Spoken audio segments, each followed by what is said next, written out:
Selamat datang orang-orang penakut yang kalau lewat jalan gelap tengah malam lari. Kembali lagi bersama saya Kang Tarhim di channel Pagi Mencekam. Kali ini saya akan melanjutkan kisah seram yang berjudul Pengantin Jawa. Bagaimana kelanjutannya? Langsung saja. Selamat menyaksikan dan awas ada di belakangmu.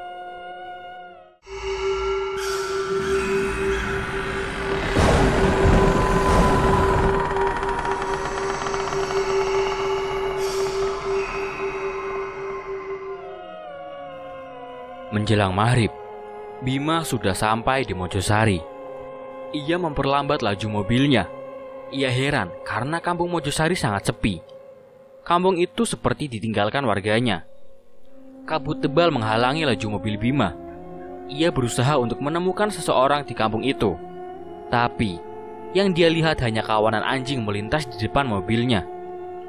Setibanya di depan rumah Anjani, Bima keluar dari mobil. Ia harus menggunakan senter untuk menerangi jalannya karena kabut begitu pekat. Bima terheran. Ada apa dengan kampung Mojosari ini? "Bu," kata Bima sambil mengetuk pintu. Tapi tidak ada jawaban dari si pemilik rumah. "Pak," Bima mengetuk kembali pintu itu. Ia lalu menggenggam gagang pintu rumah itu dan ternyata pintunya tak dikunci. Perlahan Bima masuk sambil terus memanggil orang tua Anjani. Di lantai rumah itu ada genangan air dan daun sirih. Bima memeriksa setiap kamar, tapi ia tidak menemukan siapapun. "Kemana mereka?" gumam Bima. Dia lalu pergi ke halaman belakang rumah sambil berteriak memanggil orang tua Anjani. Di belakang rumah itu, samar-samar cahaya senternya menyoroti seseorang yang sedang duduk sila membelakangi Bima. Itu seperti lelaki yang sedang bertapa. "Pak." Dengan hati-hati Bima mendekati lelaki itu. Semakin dekat, wujud lelaki itu semakin jelas. Ia mengenakan baju dan celana panjang warna hitam. Ia juga mengenakan belangkon bermotif batik warna kuning. "Kemana perginya warga kampung ya?" tanya Bima. Tapi lelaki yang duduk sila di hadapannya itu tidak menjawab. Bahkan, bergerak pun tidak. Bima menyentuh pundak lelaki itu. Seketika tubuhnya lunglai dan terjatuh di atas semak-semak. Ternyata itu adalah bapak mertua Bima, alias ayah Anjani. Lelaki itu sudah tidak bernyawa. Keadaannya sangat mengenaskan. Kedua bola matanya hilang. Ada lubang berukuran telunjuk jari di bagian leher. Melihat kejadian itu, Bima kaget sampai terjungkal. Napasnya terengah-engah. Ia bergegas pergi dari sana. Dengan panik ia lari menuju rumah Ki Suratman. Bima agak kesulitan mencari jalan. Kabut itu membatasi jarak pandangnya. Dengan susah payah, akhirnya Bima tiba di rumah Ki Suratman. Rumah itu juga tidak terkunci. Bima menerobos masuk sambil memanggil nama Ki Suratman dengan nada tinggi.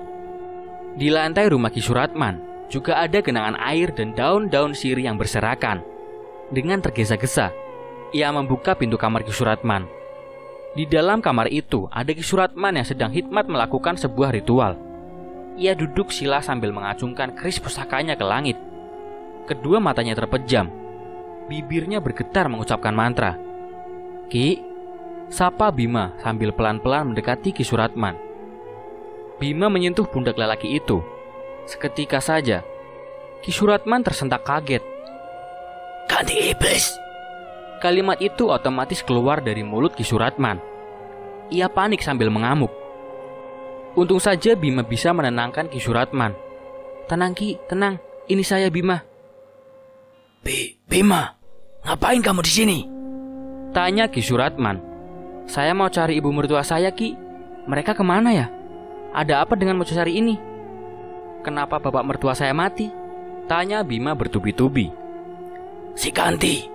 Ini semua gara-gara si Kanti," jawab Ki Suratman dengan getir. "Selama ini si Kanti juga menerorku, Ki," kata Bima. Ki Suratman tidak bisa berkata apa-apa lagi. Tatap wajahnya kosong. "Apa semua warga yang di kampung sini mati, Ki?" Bima masih berusaha mencari tahu tentang Mojosari. "Sebagian mati, tapi masih ada yang selamat. Mereka semua sudah mengungsi."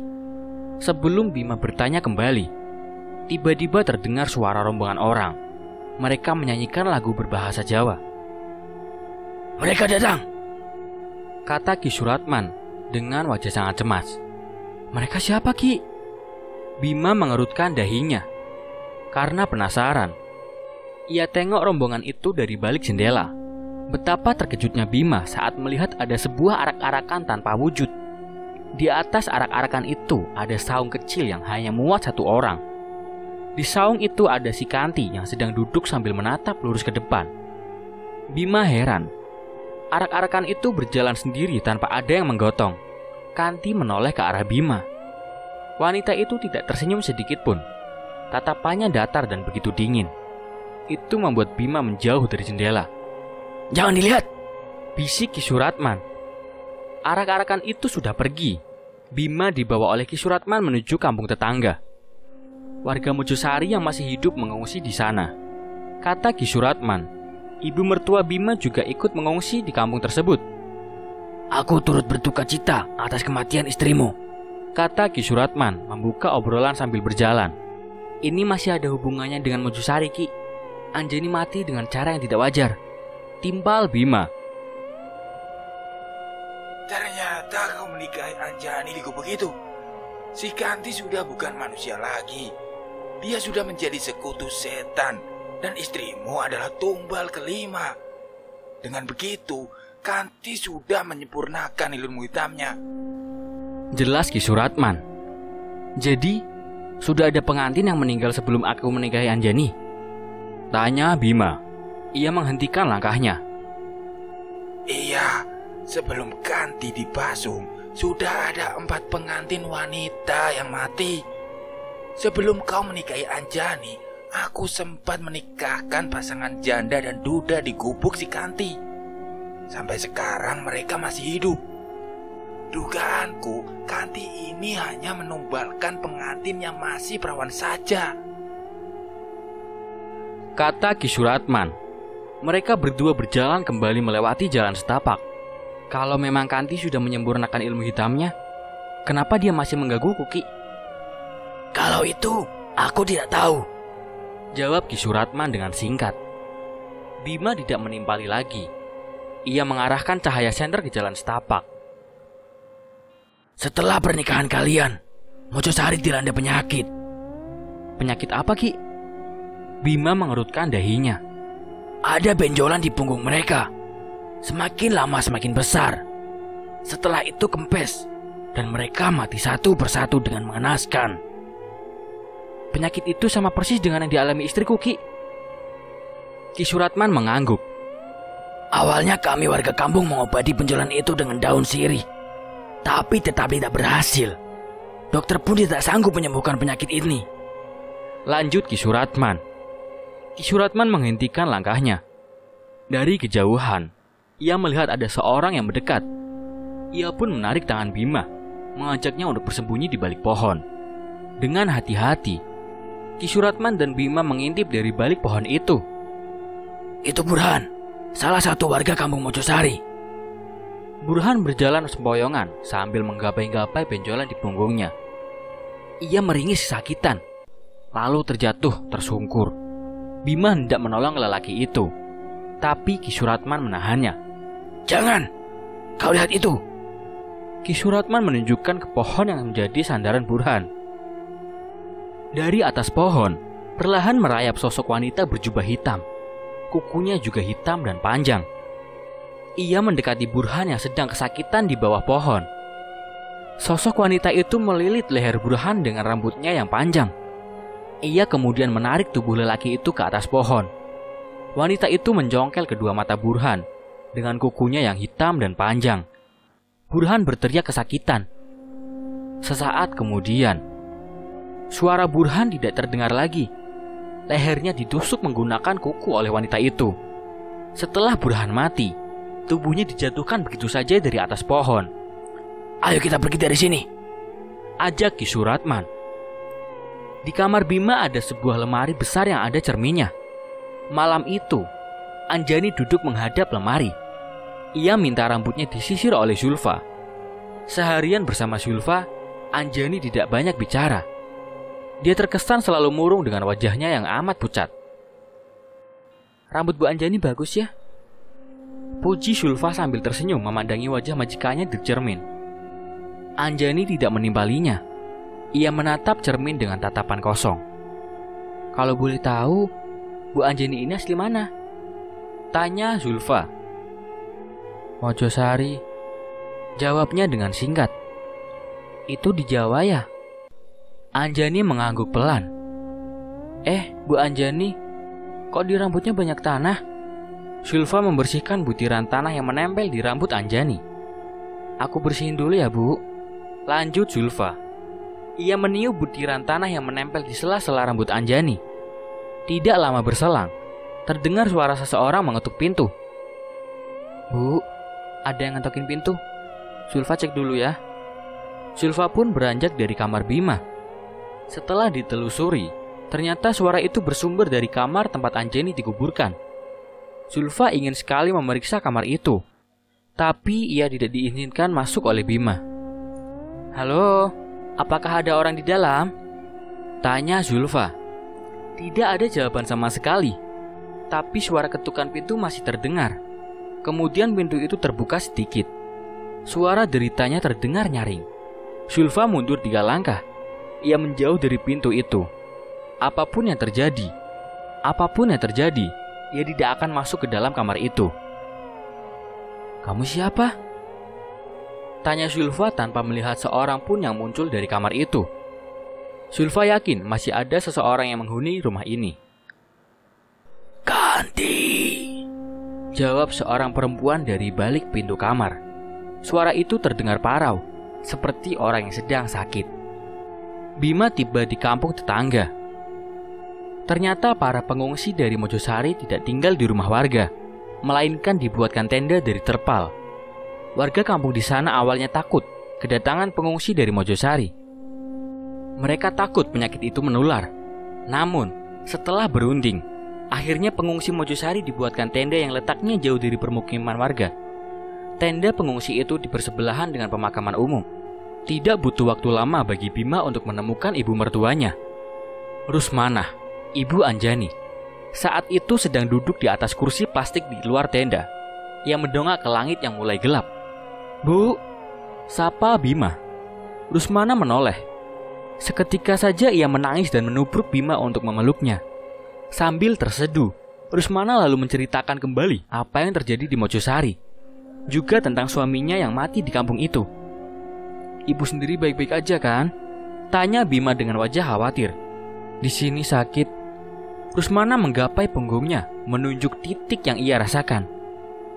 Bima meraba punggung ibu mertuanya. Ternyata ada sebuah benjolan persis dengan yang dialami Anjani. Bima mengembuskan napas berat. Ia tertunduk lesu. Bima tidak tahu apa yang harus ia lakukan untuk menyelamatkan ibu mertuanya itu. Ketika Bima masuk ke dalam tenda, ia melihat keadaannya sangat memprihatinkan. Ada yang sedang mengobati keluarganya dengan daun sirih. Ada juga yang berteriak kesakitan sambil menggapai-gapai punggungnya. Bima juga menyaksikan seorang kakek yang ditangisi keluarganya. Kakek itu sudah tidak bernyawa. Tampaknya dia baru saja mengembuskan napas terakhirnya beberapa menit yang lalu. Sementara Ki Suratman membantu keluarga itu untuk mengurus jenazahnya. Tengah malam Bima tidak bisa tidur. Ia duduk termangu di luar tenda. Pikirannya kemana-mana. Ia tidak menyangka kalau hidupnya akan dihadapkan dengan situasi kalau seperti ini. Terlintas dalam benak Bima, ia harus kembali ke Mojosari seperti apa yang diminta mendiang istrinya. Maka malam itu juga ia berangkat ke Mojosari seorang diri. Bima menyusuri jalan setapak, melewati pepohonan besar. Ia hanya membawa sebuah senter sebagai penerang. Setibanya di Mojosari, dia masuk ke rumah Ki Suratman. Rumah itu cukup besar. Selain menjadi tetua di Mojosari, Ki Suratman memang orang yang paling kaya di kampung itu. Bima menyusuri kamar demi kamar. Tidak ada yang aneh di rumah itu. Bima tidak menemukan petunjuk apapun. Namun, saat Bima hendak keluar dari rumah, kakinya menginjak keramik yang berderit. Keramik itu seperti tidak disemen.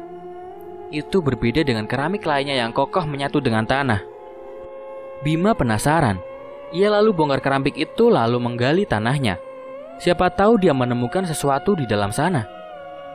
Di kedalaman 100 cm, Bima menemukan kotak kecil yang terbuat dari kayu jati. Ia segera membukanya. Di dalam kotak itu terdapat seikat rambut, 1 gigi taring, dan sebuah foto hitam putih. Bima terkejut melihat foto itu. Meski telah usang, ia jelas mengetahuinya. Itu adalah foto pernikahan Ki Suratman dengan seorang wanita yang wajahnya tidak asing lagi bagi Bima. Ya, wanita itu adalah si Kanti. Sesaat kemudian, di luar rumah terdengar ringkik kuda. Buru-buru Bima memasukkan kembali kotak tersebut ke dalam tanah lalu menguburnya. Ia menutup kembali permukaan tanah menggunakan sekeping keramik. Kemudian Bima mendekat ke jendela sambil menunduk. Dengan hati-hati, ia mengintip dari balik jendela. Di luar sana ada Ki Suratman yang sedang menunggangi kuda. Lelaki itu menghampiri Kanti yang berdiri di hadapannya. Kedua kaki Kanti masih dalam keadaan dipasung. Ki Suratman turun dari punggung kuda. Mereka berdua sempat mengobrol, tapi Bima tidak dapat mendengar obrolannya. Ki Suratman kemudian merogoh kunci dari saku jas hitamnya. Ia lalu membuka balok kayu yang memasung kedua kaki Kanti. Kanti sempat menoleh ke arah Bima. Menyadari hal itu, Bima refleks menunduk. Dan ketika Bima mencoba mengintip lagi, Ki Suratman dan Kanti sudah menghilang entah kemana. Setelah itu, Bima merasakan sesuatu yang bergerak-gerak di punggungnya. Ia panik. Bima langsung membuka bajunya lalu masuk ke dalam kamar Ki Suratman. Di dalam kamar itu, ada sebuah lemari tua yang di bagian pintunya terdapat cermin besar. Bima berdiri membelakangi cermin untuk memastikan ada apa di punggungnya. Bima melihat benjolan misterius tumbuh di punggungnya. Benjolan itu bergerak-gerak seperti makhluk hidup. Semakin lama, ia merasa semakin ngilu dan sakit. Bima merasa ada yang sedang menggerogoti dagingnya. Sementara itu di rumah Bima, Sulfa penasaran siapa yang ada di dalam kamar itu. Setelah mendengar suara wanita yang mengaku Kanti, Sulfa mendekat perlahan. Ia pegang gagang pintu. Bukannya dibuka, ia malah menutup kembali pintu kamar itu. Sulfa sangat amanah. Ia tidak mau mengecewakan majikannya. Apapun yang terjadi, Sulfa tidak akan mau masuk ke dalam kamar itu. Kanti, aku Sulfa, asisten rumah tangga baru di rumah ini. Kalau butuh bantuan, tinggal panggil aku aja ya, kata Sulfa dari balik pintu. Ia lalu menempelkan telinganya di pintu agar bisa mendengar dengan jelas jawaban dari Kanti. Masuk. Lirih terdengar suara Kanti dari dalam kamar. Bisa kamu aja yang keluar dari kamar? Soalnya aku gak dibolehin masuk sama Pak Bima. Tanpa ada jawaban lagi, pintu perlahan terbuka kembali. Kali ini lebih lebar. Dari balik pintu muncul sebuah tangan perempuan. Sulfa hendak menyentuh tangan itu. Namun tiba-tiba ada seseorang yang memanggilnya. Sulfa. Panggil Anjani. Ia sudah berdiri di depan pintu kamar Bima. Iya Bu Anjani, jawab Sulfa sambil tersenyum ramah. Anjani menggelengkan kepala. Tanpa penjelasan apapun, ia berkata, jangan. Iya Bu, kata Sulfa. Ia manut saja dengan majikannya. Kalau ada apa-apa, panggil Sulfa aja ya, bisik Sulfa sebelum ia menutup kembali pintu kamar itu. Malam itu, Sulfa kembali menyisir rambut Anjani. Ia membersihkan butiran tanah yang menempel di sela-sela rambut majikannya itu. Tidak lama berselang, ia mendengar suara teriakan wanita dari dalam kamar yang membuatnya selama ini penasaran. Jelas saja Sulfa panik. Ia langsung lari menuju kamar tersebut. Pintu kamarnya sudah terbuka lebar. Sulfa terkejut dengan apa yang ia lihat di dalam kamar itu. Ada sebuah makam dan seorang wanita berjubah hitam yang merayap di dinding.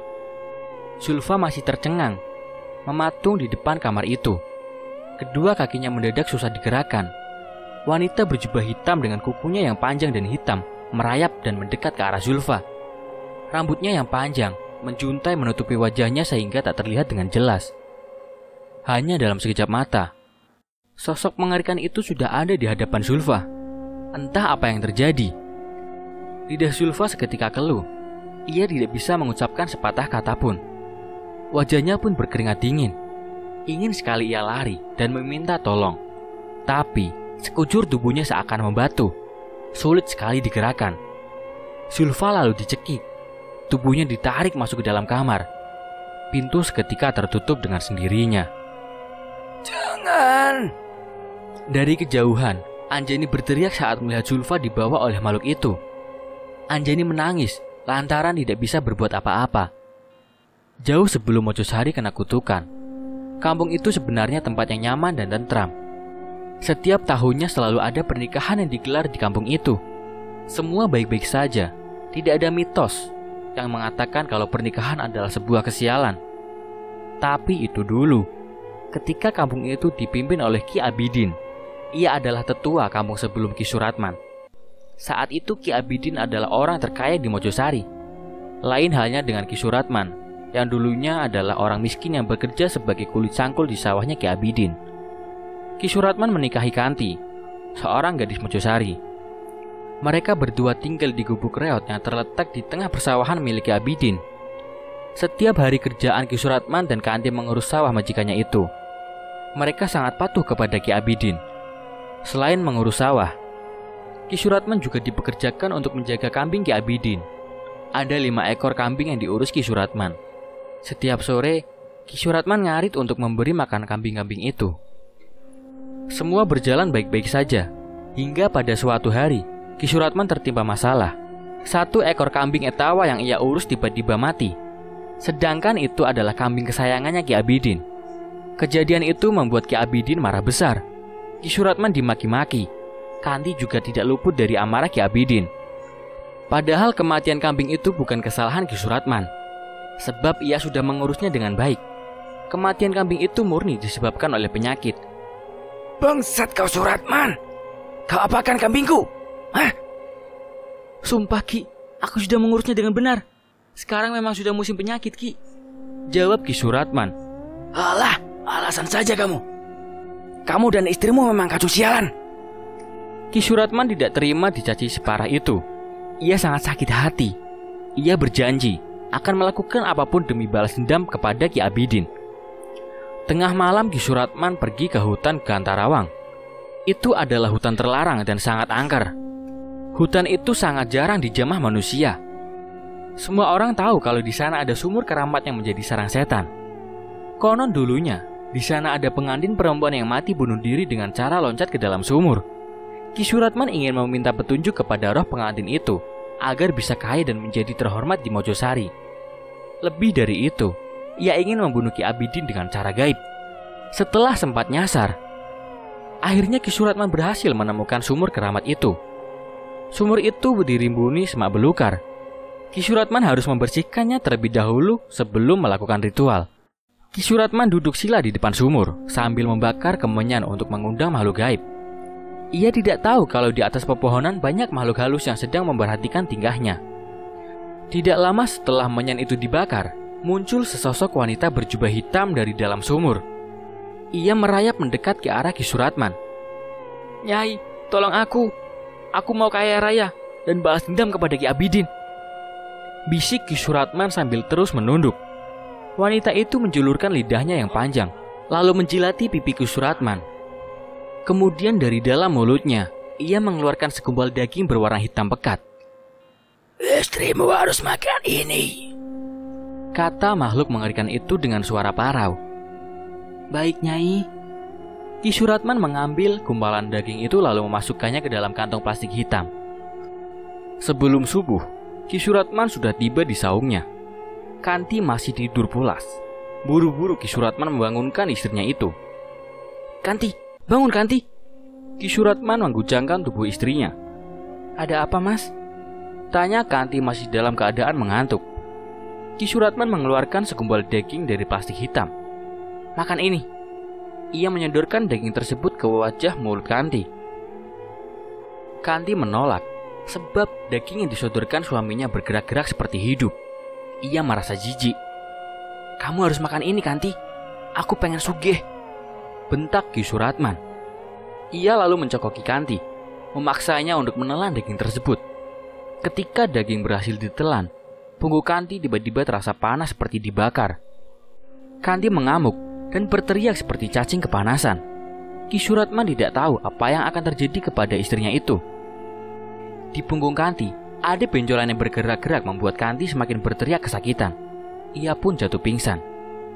Dan keesokan paginya, saat Ki Suratman bangun, Kanti sudah tidak ada di saung.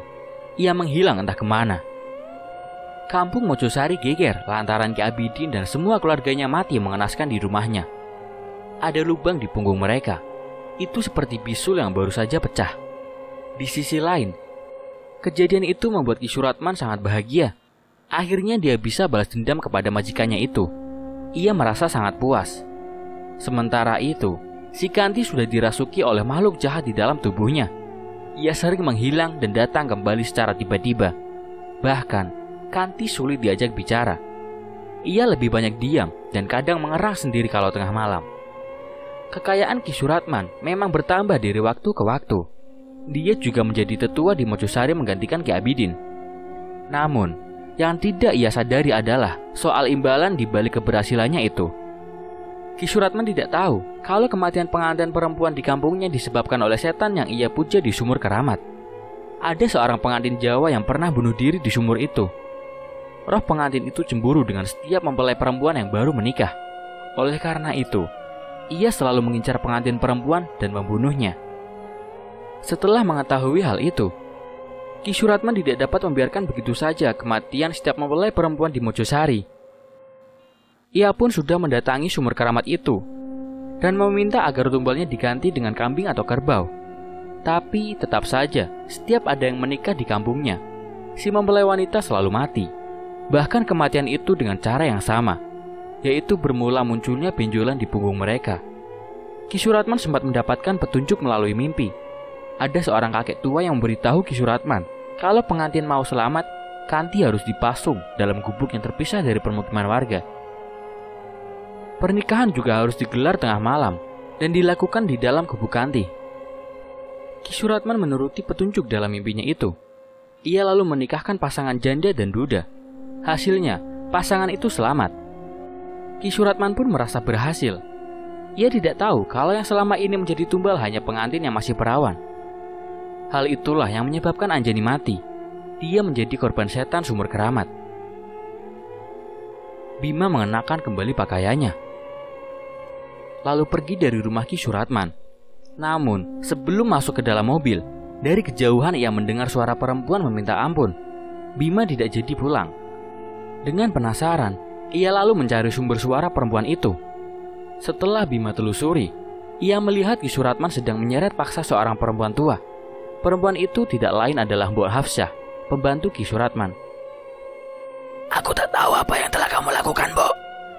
Teriak Ki Suratman sembari menyeret paksa Mbok Hafsah menuju ke sumur keramat.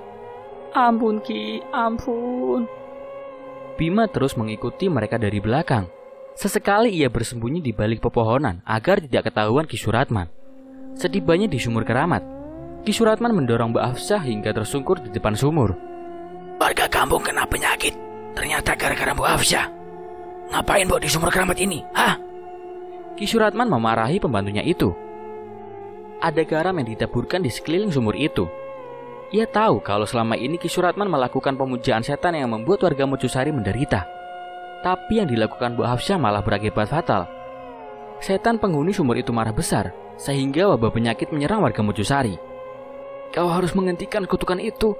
Kasihan warga kita, Ki, kata Mbok Hafsah. Aku memang salah, Mbok. Tapi aku lagi cari jalan keluarnya biar warga kita selamat. Dan sekarang Mbok Hafsah malah mengacaukannya. Pantas saja warga kita kena penyakit. Ini sumur keramat, Mbok. Sarang setan.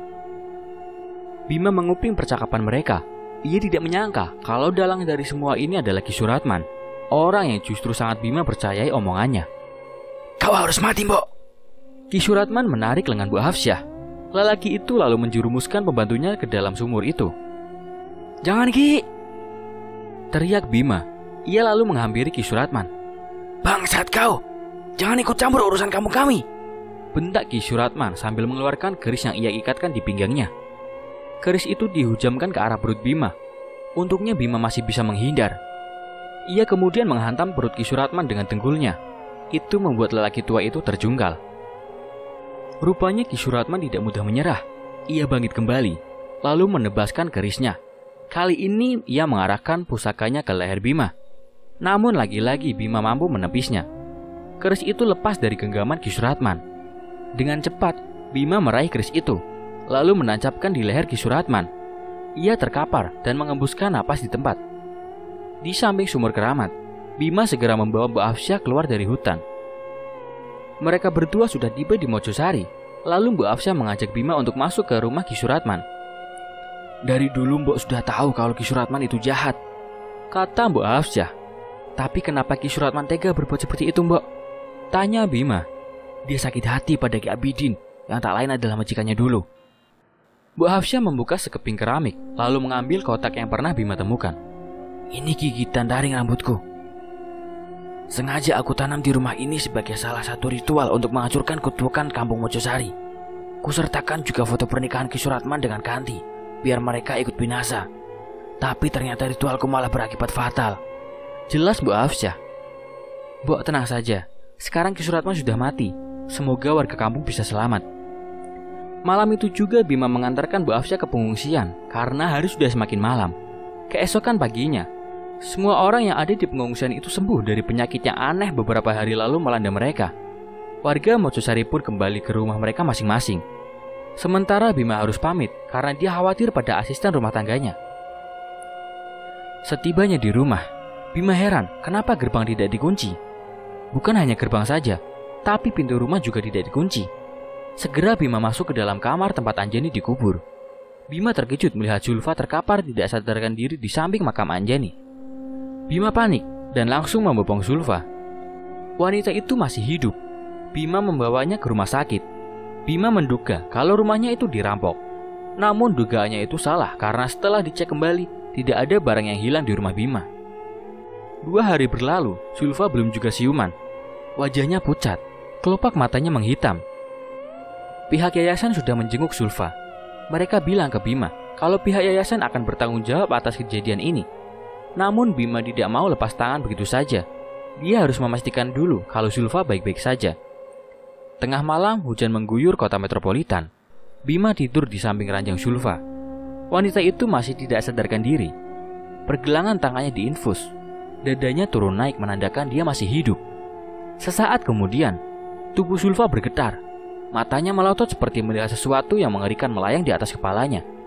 Bima terbangun dan langsung memanggil dokter. 2 perawat dan 1 dokter masuk ke dalam ruangan itu. Mereka sibuk memeriksa kondisi Zulfa. Di saat seperti itu, muncul rangkaian kejadian yang dilihat oleh Zulfa. Ia melihat seorang perempuan mengenakan baju pengantin berjalan sempoyongan menuju hutan Gantarawang. Perempuan itu juga sedang hamil besar. Dia menangis sambil memegangi perutnya yang terasa sakit. Setibanya di sumur keramat, ia duduk bersandar pada dinding sumur sambil tak berhenti menangis. Air matanya menyatu dengan make up yang pudar, membuat garis hitam di pipi. Dia mengerang kesakitan. Jabang bayi dalam perutnya seperti memaksa ingin keluar.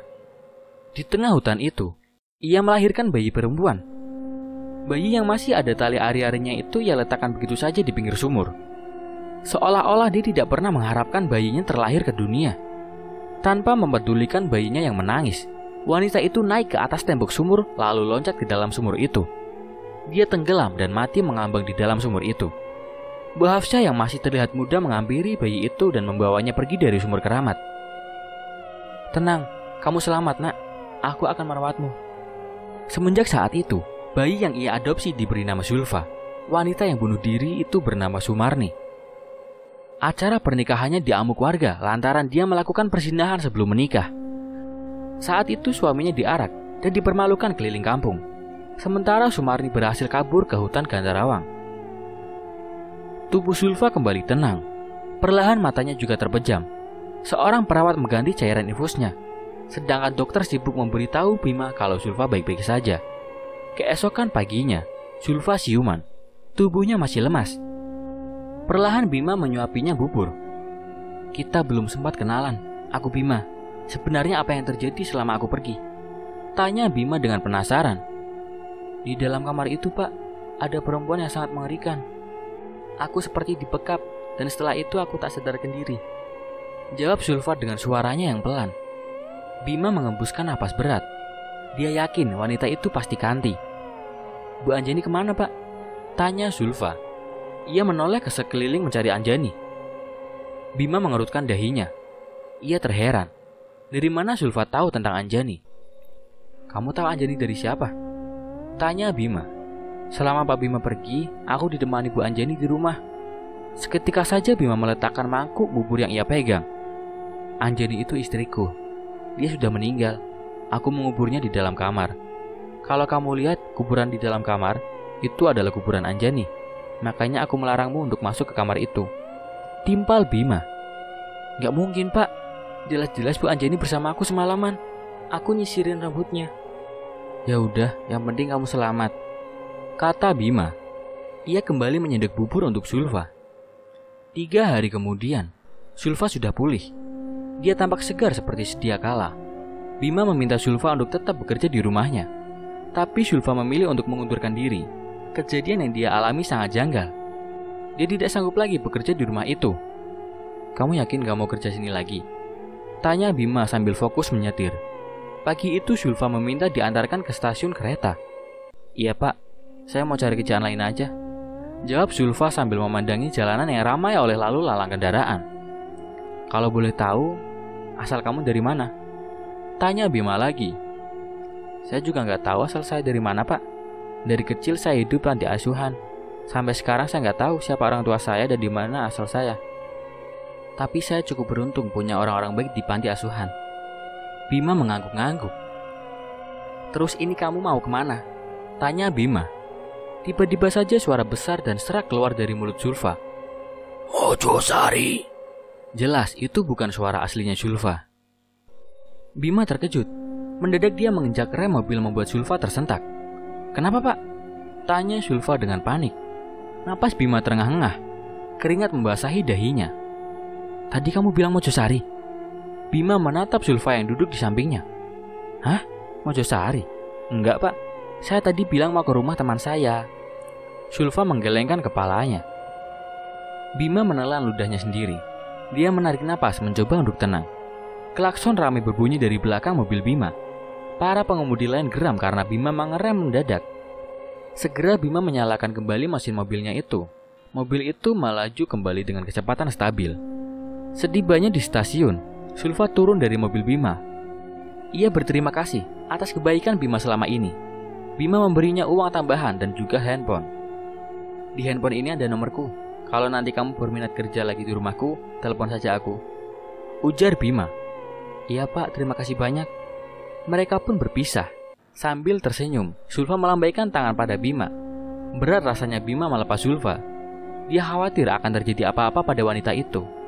Tapi Bima juga tidak bisa memaksa Zulfa untuk tetap bekerja di rumahnya.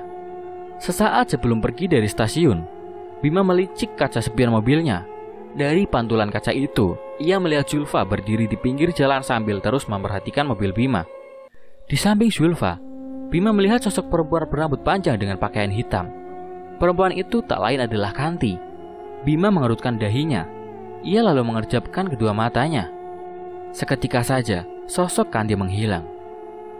Berikut adalah akhir dari cerita Pengantin Jawa. Nantikan cerita-cerita lainnya di channel Pagi Mencekam. Semoga yang like dan komen pada video ini senantiasa diberikan kesehatan. Masih bersama saya, Kang Tarhim. Sampai jumpa lagi.